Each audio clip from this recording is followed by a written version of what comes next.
Take a Good Look was a show that they didn't have budget for a great big show. And it was supposed to be a quiz show.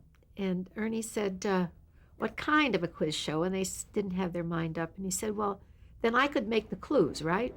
And they said, oh, sure. So it was a quiz show, but he used it to bank all of these blackouts. The clues were all blackouts. They're wonderful ones. I just bought back 30 of the shows, and some of these clues nobody's seen. They're hysterical. Do you remember any one of them that you could describe for us? Well, my favorite is the one where, I remember it now, where the bride is walking in with a big train on the back, and she's da-dum-da-da, and she goes on, and she goes one way, and the train goes off the other way. The dress goes off on a life of its own the other way. And I know the Stevie Sondheim used that in Sunday in the Park with George. He had that same. I see the roots of what Ernie did in different, many things.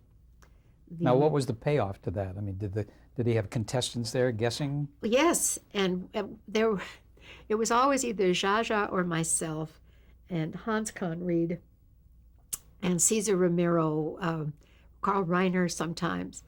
But if he had 4 clues, and we got it on the first one, he was left with dead air. So we had to, even if we knew, we didn't dare guess it because, what's the matter with you? You gave me more clues.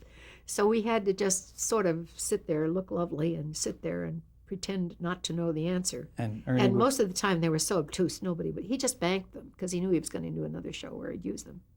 And Ernie was the host. He asked the questions. Mm-hmm.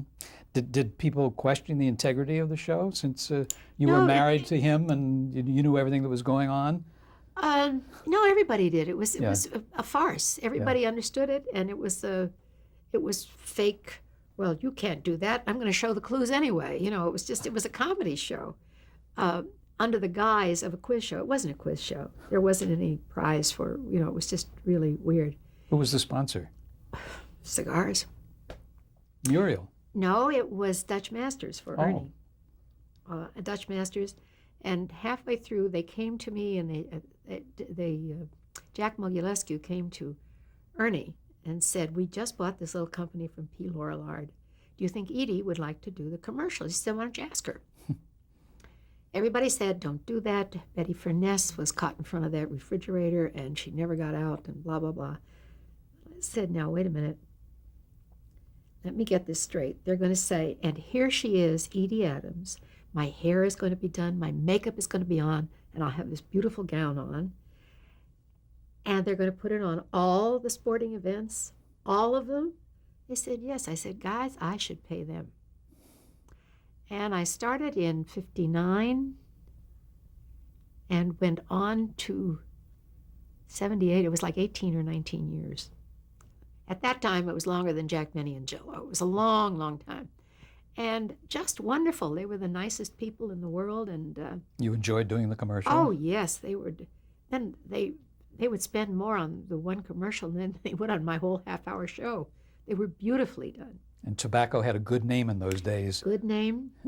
And I called them and I said, I have all the commercials. Can I use them? And they said, oh, sure, go ahead. Just be sure it doesn't end up on 60 Minutes as, look what these terrible people. I said, no, these are like artworks, like his stuff for Dutch Masters. Some of those were wonderful. They were just amazing.